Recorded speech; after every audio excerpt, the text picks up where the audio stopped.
Hi viewers, எல்லோரும் எப்படி இருக்கீங்க? நல்லா இருக்கீங்களா? இன்றைக்கி நம்மளோட சேனலில் கன்னியாகுமரி ஸ்பெஷல் அவியல் எப்படி பண்ணுறதா பார்க்க போகிறோம். நம்ம சேனலை சப்ஸ்கிரைப் பண்ணாதவங்க தயவுசெய்து சேனலை சப்ஸ்கிரைப் பண்ணிக்கிட்டு இந்த பெல் பட்டனையும் கிளிக் பண்ணிவிட்டு பாருங்கள். ஆக்சுவலாக கன்னியாகுமரியில் அவியல் ரொம்ப ஸ்பெஷலுங்க. அவியல் அப்படின்னா பார்த்திங்கன்னா எல்லா கல்யாண வீட்லேயும் பார்த்திங்கன்னா அவியல் இல்லாமல் ஒரு அந்த கூட்டுக்கறி எதுவுமே இருக்காதுங்க. அவியல் தான் கல்யாண வீடுனாலே அவியல் சாப்பிட்றதுக்காக சில கும்பல்ஸ் கல்யாண வீட்டுக்கு போவாங்க. ஸோ அந்த அவியலோட அந்த டேஸ்ட்டு சரியான டேஸ்ட்டாக இருக்கும். அது அப்படியே நல்லா பொலன்னு நல்லா தேங்காவோட மிக்ஸ் பண்ணி அதை செய்வாங்க. அது கடைசியாக அந்த தேங்காய் எண்ணெய் விட்டு தாளிக்கிற அந்த ஸ்மெல்லு ரொம்ப டேஸ்ட்டாக இருக்கும். அது மட்டும் இல்லை, கன்னியாகுமரியில் பார்த்திங்கன்னா எல்லா வீட்டில் உள்ள மற்ற ஏதாவது ஃபெஸ்டிவல் டே அப்படின்னா நான்வெஜ் எடுக்காமல் இந்த மாதிரி வெஜ்ஜு, அதாவது அவியல், பருப்பு குழம்பு, சாம்பார் அப்படின்னு சொல்லிட்டு ரசம் அப்படின்னு சொல்லிட்டு அவியல் தான் அதோட முக்கியமான ஒரு இதாக இருக்கும். எந்த ஃபெஸ்டிவலாக இருந்தாலும் நான்வெஜ்ஜை விட வெஜ்ஜு சமைக்கும்போது. இப்போ நம்மளோட சேனலில் இந்த அவியலை எப்படி செய்கிறது, அதுவும் கன்னியாகுமரி ஸ்டைலில் எப்படி செய்கிறது அப்படின்னு சொல்லிட்டு தான் நம்ம பார்க்க போகிறோம். அது மட்டும் இல்லைங்க, இந்த அவியலில் பார்த்திங்கன்னா நம்ம நிறைய காய்கறிகளை சேர்த்துக்கலாம். பார்த்திங்கன்னா என்னெல்லாம் அப்படின்னா புடலங்காய், முருங்கைக்காய், கத்திரிக்காய், வெள்ளரிக்காய், அப்புறமா பார்த்திங்க அப்படின்னா இன்னும் சீனவரைக்காய், அப்புறமா சேனக்கிழங்கு, அப்புறமா பீன்ஸு, கேரட்டு, அதெல்லாம் சேர்த்தா ரொம்ப கலர்ஃபுல்லாக இருக்கும். பார்க்குறதுக்கே ரொம்ப கலர்ஃபுல்லாக இருக்கும். வாழைக்காய் இதெல்லாம் சேர்த்துக்கலாம். சேர்த்தா இன்னும் ரொம்ப ருசியாக இருக்கும். அது மட்டும் இல்லை அப்படின்னா இதெல்லாம் உங்கள் ஊரில், அதாவது உங்கள் ஊரில் என்னென்ன வெள்ளரிக்காயெல்லாம் சில ஊரில் அவைலபிளாகவே இருக்காது. சேனக்கிழங்குலாம் அவ்வளோவா கிடைக்காது. இங்கே மார்க்கெட்டில் எல்லாமே கிடைக்கும். ஆனால் வெள்ளரிக்காயெல்லாம் ரொம்ப கிடைக்காது. ஸ்பெஷலாக அதுவும் இந்த மாதிரி குழம்பு வைக்கிற வெள்ளரிக்காயெல்லாம் ரொம்ப கிடைக்காது. அதனால் உங்கள் ஊரில் என்னென்ன காய்கறிகள் இருக்கோ அதை வச்சு நீங்கள் சூப்பராக அவியல் செய்யலாம். இது ரொம்ப எல்லா காய்கறிகளும் சேர்க்குறனால இது ரொம்ப ஹெல்த்தியும் கூட. எல்லா நியூட்ரிஷன்ஸ், அதாவது விட்டமின்ஸும் மினரல்ஸும் உங்களுக்கு அதிகமாக கிடைக்கும். முருங்கைக்காய் இதிலலாம் ரொம்ப அயர்ன். அது மட்டும் இல்லை, எல்லா விட்டமின்ஸும் முருங்கைக்காயில் இருக்குது. அப்புறம் கத்திரிக்காயெலாம் கத்திரிக்காய் போட்டிங்கன்னா ஆக்சுவலாக அந்த இதோட டேஸ்ட் இன்னும் ரொம்ப அதிகமாக இருக்கும். சரி, நம்ம இப்போ தேவை எப்படி இதுக்கு தேவையான பொருட்கள் எல்லாம் பார்த்துடலாம். இது அதுக்கு மசாலா, கொஞ்சம் மசாலா நம்ம அரைச்சி சேர்க்க போகிறோம். அதுக்கு தேவையான பொருட்கள் தான் இதெல்லாம். தேங்காய், முக்கியமாக தேங்காய் தாங்க. சரியா? தேங்காய் அதாவது காய்கறிகள் அதிகமாக சேர்க்கும்போது கொஞ்சம் தேங்காய் அதிகமாக சேர்த்துக்கலாம். இல்லை அப்படின்னா நம்மளுக்கு தெரியும், இவ்வளோ காய்கறினா இவ்வளோ தேங்காய் போதும் அப்படிங்கிறது நம்மளுக்கு தெரியும். அதுக்கேற்ற மாதிரி நீங்கள் தேங்காய் எடுத்துக்கலாம். அரை முறி, இல்லை அப்படின்னா ஒரு 3/4 தேங்காய். இன்னும் அதிகமாக ஆகும்போது காய்கறிகள் அதிகமாக சேர்க்கும்போது கொஞ்சம் கூட தேங்காய் எக்ஸ்ட்ரா கூட எடுத்துக்கலாம். அதுக்கப்புறமா பச்சை மிளகா தான், இதுக்கு வேறு எதுவுமே சேர்க்கக்கூடாதுங்க. பச்சை மிளகா உங்களோட காரத்துக்கு ஏற்ப சேர்த்துக்கோங்க. ரொம்ப அதிகமாக சேர்க்க வேண்டாம். குழந்தைங்க இருந்தாங்கன்னா மேக்ஸிமம் 3 பச்சை மிளகா போதும். கொஞ்சமாக புளி சேர்த்துக்கணும். கொஞ்சமாக புளி, பார்த்திங்கன்னா உங்களுக்கே தெரியும் புளி எவ்வளோன்னு. அப்புறமா மஞ்சள் பொடி. இது மஞ்சள் பொடி எதுக்கு அப்படின்னா அதுக்கு ஒரு நிறத்தை கொடுக்கும். இல்லைன்னா அது மாதிரி ஒயிட்டாக இருக்கும். அதனால் மஞ்சள் பொடி சேர்த்துக்கணும். அப்புறம் கொஞ்சம் சீரகம், அரைக்கும்போது கொஞ்சம் ஜீரகம் சேர்த்துக்கணும். புளி பார்த்திங்கன்னா பாருங்கள், இந்த அளவு தான் புளி சைஸ் எடுத்துக்கணும். ரொம்ப வேண்டாம். அதாவது ஒரு சின்ன நெல்லிக்காய் சைஸ் மட்டும் நீங்கள் எடுத்துக்கோங்க. அப்புறம் பூண்டு கொஞ்சம் எடுத்துக்கோங்க. ஒரு 2 பல் பூண்டு, அவ்வளோதான் போதும். வேறு எதுவும் தேவைப்படாது. சரி, இவ்வளோ தான் நம்மளுக்கு அரைக்கிறதுக்கு தேவையான மசாலா. இது வந்து நான் அரைக்கும் போது சொல்கிறேன், எப்படி வந்து அரைச்சி எடுக்கணும் அப்படின்னு சொல்கிறேன். கண்டிப்பாக வந்து இது வந்து ரொம்ப மை போல் அரைக்கவே கூடாது. சரியா? இதை வந்து எப்படி அரைக்கணும் அப்படின்னா, ஜஸ்ட் ஒரு சுத்து தான், அந்த அளவுக்கு தான் நீங்கள் அரைக்கணும். இப்போ வந்து நம்ம தாளிக்கிறதுக்கு தேவையான திங்ஸ் என்னலாம் அப்படின்னு சொல்லிட்டு பார்த்துக்கலாமா? கடுகு ரொம்ப முக்கியம். அதுக்கப்புறமா கருவேப்பிலை. அடுத்தது வந்து தேங்காய் எண்ணெய். தேங்காய் எண்ணெய் வந்து செக்கு எண்ணெயாக இருந்தால் ரொம்ப நல்லதுங்க. அதுதான் சுத்தமாகவும் வாசனையாகவும் இருக்கும். முடிஞ்ச வரைக்கும் செக்கு தேங்காய் எண்ணெயே வந்து நம்ம வந்து ட்ரை பண்ணலாம். சரியா? செக்கு தேங்காய் எண்ணெய் ரொம்ப நல்லது தாளிக்கிறதுக்கு. ஸோ நம்ம வந்து அடுத்தது காயை வந்து நல்லா கழுவி இதை மாதிரி அழகாக கழுவிட்டு அதுக்கப்புறமா நம்ம வந்து நீளமாக இந்த பாருங்கள், இதை மாதிரி நல்லா நீளமாக நம்ம வந்து கட் பண்ணி எடுத்துக்கணும்.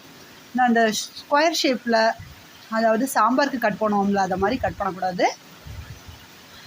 இதோட ஸ்பெஷலே வந்து இந்த காய்கறிகளெல்லாம் அழகாக நீளமாக இருக்கும். சரியா? அதனால் கண்டிப்பாக வந்து அவியலுக்கு வந்து எப்போவுமே நீளமாக தான் நம்ம வந்து காய்கறிகளை கட் பண்ணி எடுத்துக்கணும். சரியா? இந்த மாதிரி நீளமாக நீங்கள் வந்து காய்கறிகளை கட் பண்ணி எடுத்துக்கோங்க. ஸோ நம்ம அடுத்தது என்ன பண்ண போகிறோன்னா, இந்த மாதிரி ஒரு கடாய் வந்து நல்லா கழுவி எடுத்துக்கலாம். கழுவி எடுத்து அடுப்பில் வச்சிடலாம். இப்போ நம்ம வந்து ஸ்டவ்வை வந்து ஆன் பண்ணி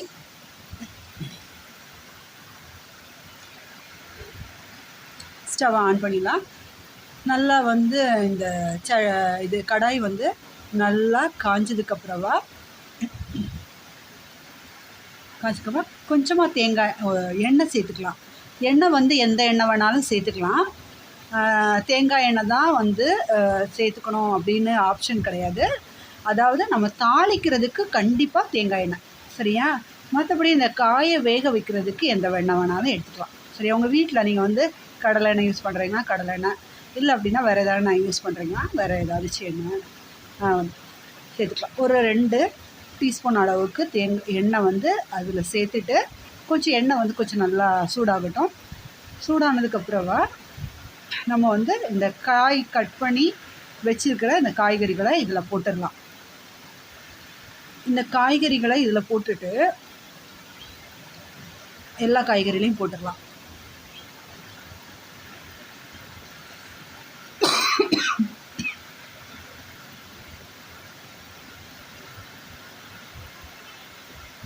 காய்கறிகளை போட்டதுக்கப்புறம் ஒரு கரண்டி வச்சு இதை வந்து அந்த எண்ணெயை கூட இந்த காய்களை வந்து கொஞ்சம் நல்லா மிக்ஸ் பண்ணி விட்டுடலாம். அப்படின்னா கொஞ்சம் இந்த காய் வேகும்போது கொஞ்சம் அடியில் பிடிக்காமல் அழகாக வெந்து வரும்போது கொஞ்சம் குழையாமல் உதிரியாக அழகாக வரும். ஸோ அதுக்காக தான் நம்ம வந்து கொஞ்சம் எண்ணெயில் பரட்டி வேக வைக்கிறோம். அதுக்கப்புறம் இதுக்கு தேவையான உப்பு போட்டுடலாம். காய்கறிகளை வேக வைக்கும் போதே உப்பு போட்டுடணும். ஏன் அப்படின்னா வெந்ததுக்கப்புறம் உப்பு போடக்கூடாது. இல்லை, அது வந்து காய்களில் ஒழுங்காக பிடிக்காது. ஸோ உப்பு போட்டு சேர்த்து வேக வைக்கும்போது தான் அந்த காய்கறிகளில் உப்பு வந்து நல்லா பிடிச்சி காயும் வந்து நல்லா அழகாக வெந்து சீக்கிரமாகவே வெந்துருங்க. ரொம்ப நேரம்லாம் ஆகாது. ரொம்ப ஃபாஸ்ட்டாக செஞ்சு முடிச்சிடலாம். இது வந்து வேக வைக்கிறதுக்கு ரொம்ப நேரம்லாம் ஆகாது. சீக்கிரமாகவே வெந்துடும். பார்த்திங்கன்னா இந்த மாதிரி ஒரு 1/4 கப் அளவு தான் நீங்கள் வந்து தண்ணி ஊற்றணும்.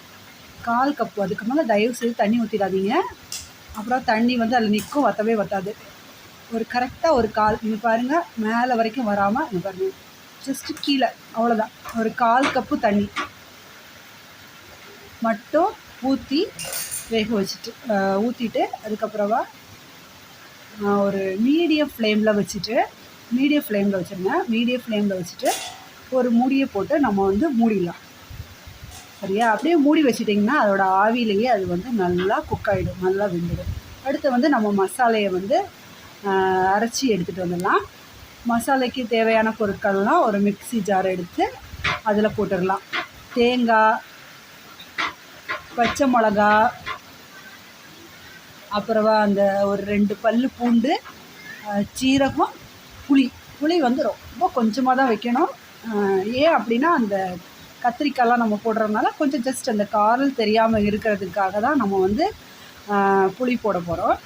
நான் ரொம்ப நிறைய போட்டுறக்கூடாது, தயவுசெய்து இவ்வளோ தான் சரியா. ஒரு சின்ன நெல்லிக்காய் சைஸ் அளவுக்கு தான் புளி போடணும் சரியா. போட்டு தண்ணி ஊற்றக்கூடாது. நம்ம வந்து ஒரு சுத்து தான் ஜீரகம் போட்டாச்சு. ஜீரகம் போட்டுட்டு ஒரே ஒரு சுத்து தான் சுற்றி எடுத்துகிட்டு வர போகிறோம். பார்த்திங்கன்னா மஞ்சள் வந்து இந்த அளவுக்கு தான் போடணும். மஞ்சள் வந்து நிறைய போடக்கூடாது. லைட்டாக ஒரு 1/4 டீஸ்பூன் அளவுக்கு தான் மஞ்சள் போடணும். ஏன்னா ரொம்ப அதிகமாக போட்டோன்னா மஞ்சள் கலரில் ஆயிடும், ரொம்ப கம்மியாக போட்டோம் அப்படின்னா வெள்ளை கலரில் ஆயிடும். இதோட ஸ்பெஷலே வந்து அது ஒரு மாதிரி ஒரு க்ரீனிஷ் எல்லோ. அப்போ தான் இந்த அவியல் வந்து பார்க்குறதுக்கு ரொம்ப நல்லாயிருக்கும். அதனால் ஒரு 1/4 டீஸ்பூன் அளவுக்கு மஞ்சள் போட்டால் போதும். ஓகே, இப்போ நான் வந்து அரைச்சிட்டு காட்டுறேன். இந்த மாதிரி அரைச்சி எடுத்துகிட்டு வரணுன்னு பார்த்திங்கன்னா இந்த மாதிரி திப்பி திப்பியாக இருக்குது பார்த்திங்களா. அதாவது அந்த பச்சை மிளகா ஜஸ்ட் அரையணும், அவ்வளோதான். ஒரு 2 ஒரு 3 சுத்து அவ்வளோதான். ரொம்ப நைஸாக அரைச்சிடக்கூடாது சரியா. இனி நம்ம இந்த பாருங்கன்னா எப்படி காட்டுற பாருங்கள். இந்த அளவுக்கு தான் வந்து அரைச்சிருக்கணும். தண்ணி ஊற்றக்கூடாது. தண்ணி ஊற்றாமல் இந்த மாதிரி ஒரு 2-3 சுற்றி இதை மாதிரி திப்பி திப்பியாக அரைச்சி எடுத்துக்கணும். அடுத்தது நம்ம இந்த அரைச்சி வச்சுருக்கிற மசாலாவை வந்து இந்த காய்கறிகள் வெந்தது நல்லா வெந்துடணும். இங்கே பாருங்கள், காய் வெந்திருக்கான்னு ஃபஸ்ட் பார்த்துக்கோங்க. அப்பப்போ ஜஸ்ட்டு எடுத்து மட்டும் விடுங்க. பாருங்கள், இந்த அளவுக்கு காய் வந்து நல்லா வந்துருச்சுன்னு பாருங்கள்.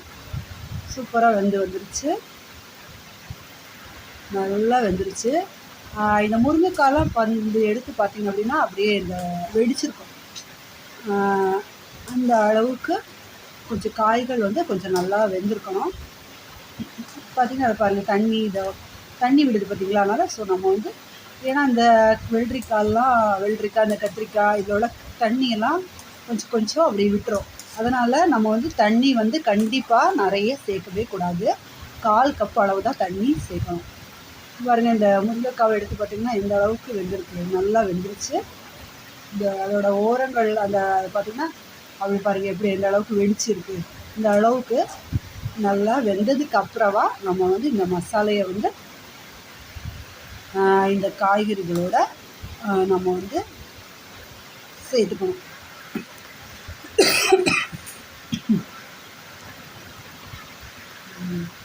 இப்போ வந்து இந்த மசாலாவை எடுத்து இந்த காய் கூட சேர்த்துடலாம். சேர்த்துட்டு அதில் இருக்கிற எல்லா மசாலாவையும் எடுத்துருங்க. இதையும் வந்து வேஸ்ட் பண்ண வேண்டாம். பார்த்திங்கன்னா தண்ணி ஊற்றாமல் இதை மாதிரி அடித்து எடுத்துகிட்டு வந்துடணும். எடுத்துகிட்டு வந்து இந்த காய்கறிகளோட இந்த மசாலாவை சேர்த்து ஒரு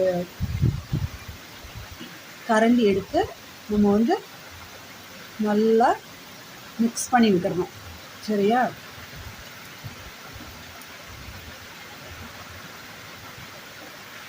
தண்ணி எதுவுமே சேர்க்க வேண்டாம், தண்ணி சேர்க்கக்கூடாது. இது மாதிரி நல்லா வந்து மிக்ஸ். அப்போ தண்ணி சேர்த்துட்டிங்கன்னா இன்னும் அது வந்து ரொம்ப காய்கறிகள்லாம் ரொம்ப குழைய ஆரம்பிச்சிடும். அந்த தண்ணி வற்றுறதுக்கு நம்ம வந்து ரொம்ப நேரம் வெயிட் பண்ண வேண்டியது இருக்கும். அப்புறம் இது மாதிரி உதிரியாக கிடைக்காது, ரொம்ப குழஞ்சிரும். காய்கறிகள்லாம் வந்து குழுன்னு ஆகிடும், கொலன்னு ஆகிடும். அதனால் வந்து தயவுசெய்து தண்ணி ஊற்றக்கூடாது. நம்ம வந்து இப்போ இந்த மசாலாவெல்லாம் சேர்த்ததுக்கப்புறம் இந்த மசாலாவோடைய அந்த ஸ்மெல்லு, மசாலா வாடை போகணும்னு சொல்லுவாங்களோ அது மாதிரி இந்த மசாலாவோடைய ஸ்மெல்லு போகிறது வரைக்கும் நம்ம வந்து வேக வச்சா போதும். இப்போ நம்ம வந்து என்ன பண்ணோம்னா கொஞ்சம் இந்த மசாலாவோட இந்த காய்கறிகளெல்லாம் நல்லா மிக்ஸ் பண்ணி விட்டதுக்கப்புறமா அப்போ தான் மிக்ஸ் பண்ணி விட்டுறணும். ஏன் அப்படின்னா அப்போ தான் அந்த காய்கறிகளோட அந்த மசாலா வந்து நல்லா சேர்ந்து ஒரு காய்கறிகள் எடுத்து சாப்பிடும்போது அதோடைய அந்த மசாலா அதோட நல்லா பிடிச்சிருக்கிறது நம்மளுக்கு தெரியும். அதோட டேஸ்ட் வந்து அதோட நல்லா இறங்கியிருக்கும். அந்த தேங்காவோடைய அந்த டேஸ்ட் வந்து நல்லா இறங்கியிருக்கும். இப்போ வந்து நம்ம வந்து கண்டிப்பாக ஒரு மூடி வச்சுட்டு நம்ம வந்து அடுப்பை கண்டிப்பாக சிம்மில் வச்சிடணும். ஏன் அப்படின்னா நம்ம தேங்காவை போட்டனால தேங்காய் வந்து கொஞ்சம் அடி பிடிக்க ஆரம்பிக்கும் சரியா. இப்போ நம்ம வந்து ஒரு பக்கத்தில் ஒரு ஸ்டவ்வை ஆன் பண்ணி நம்ம வந்து தாளித்து அதில் ஊற்ற போகிறோம். அவ்வளோதான். ஒரு சின்ன ஒரு கடாவை நான் வச்சுருக்கேன். நீங்கள் உங்கள் வீட்டில் எது இருக்கோ அதை யூஸ் பண்ணிக்கோங்க. வச்சு நம்ம வந்து தாளிக்கிறதுக்காக இப்போ வந்து முக்கியமான இன்க்ரீடியண்ட் என்ன அப்படின்னா தாளிக்கிறதுக்கு தேங்காய் எண்ணெய் தான். தேங்காய் எண்ணெயை இப்போ நம்ம நிறைய இருந்துச்சு அப்படின்னா கொஞ்சம் தாராளமாக ஒரு 2 டேபிள் ஸ்பூன் அளவுக்கு ஊற்றலாம். ஸோ கம்மியாக இருந்துச்சு அப்படின்னா 1 டேபிள் ஸ்பூன் அளவுக்கு நம்ம சேர்த்துக்கலாம். 1 டேபிள் ஸ்பூன் அளவுக்கு நல்லா நிறைய எண்ணெய் ஊற்றிச்சு எண்ணெய் சூடாதுக்கான பிறகுக்கப்புறம் நம்ம கடுகு போட போகிறோம்.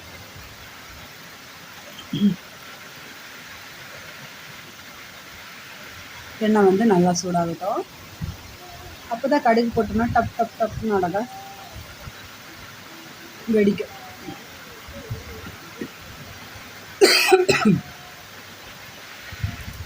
கடுகு வந்து நல்லா வெடிச்சிச்சு. இப்போ நம்ம அடுத்தது வந்து வரமிளகா ஒரு நல்லா மசாலாவோடைய ஸ்மெல் நல்லா குறைஞ்சிச்சு. நம்ம வந்து 2 வரமிளகா சேர்த்துலாம். வரமிளகாவை சேர்த்துட்டு வரமிளகாவும் நல்லா பொரிஞ்சோன்னா கருவேப்பிலை போட்டுடலாம். கருவேப்பிலை நல்லா பொரிஞ்சதுக்கப்புறமா இந்த தேங்காய் எண்ணெய் அந்த பொரிஞ்ச இந்த எண்ணெயை எடுத்து நம்ம வந்து இந்த வெந்த இந்த காய்கறிகளோட நம்ம வந்து இந்த அவியலோட நம்ம சேர்க்க போகிறோம்.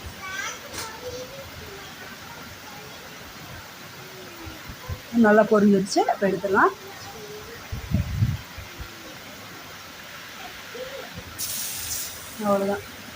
அவ்வளோதாங்க. ரொம்ப ஈஸி அவியல் செய்கிறது. ஐயோ எப்படி செய்கிறது, இது ரொம்ப கஷ்டமோ, அதெல்லாம் கிடையாது. இது அவியல் வந்து ரொம்ப சிம்பிள், ரொம்ப ஈஸியாக ஃபாஸ்ட்டாக நம்ம வந்து சூப்பராக பண்ணிடலாம். ரொம்ப நேரம்லாம் ஆகாது. காய் வேகணும், மசாலா இறச்சி போடணும், அவ்வளோதான். அதுக்கப்புறமா தாளித்து அதில் கொட்டி கொஞ்சம் அது ஒரு 5 மினிட்ஸ் நம்ம வந்து அந்த தேங்காய் எண்ணெய் அதோட நல்லா மிக்ஸ் ஆகணும். அவ்வளோதான் எடுத்தாச்சு. இப்போ நம்ம ஒரு பாத்திரத்துக்கு மாற்றிக்கலாம். பார்த்தீங்களா?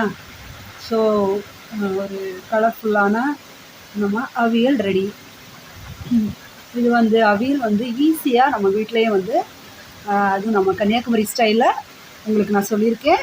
ஸோ நீங்களும் வந்து ஈஸியாக வீட்டில் இதே மாதிரி ட்ரை பண்ணி பாருங்கள். ட்ரை பண்ணி பார்த்துட்டு ரொம்ப நல்லா இருந்துச்சு அப்படின்னா நம்ம சேனலை சப்ஸ்கிரைப் பண்ணுங்கள், லைக் பண்ணுங்கள், கமெண்ட் பண்ணுங்கள். அது மட்டும் இல்லை, உங்களோட ஃப்ரெண்ட்ஸ்க்கும் வந்து இந்த கன்னியாகுமரி ஸ்டைலில் வந்து அவியல் வந்து எப்படி செய்கிறது, அது மட்டும் இல்லை இது வந்து எந்த அளவுக்கு ஹெல்த்தி, எல்லா காய்கறிகளும் சேர்ந்து அந்த தேங்காவோட மிக்ஸ் பண்ணி சாப்பிடும்போது ரொம்ப டேஸ்டியாக இருக்கும். ஸோ நீங்களும் செஞ்சு பாருங்கள். தேங்க்யூ.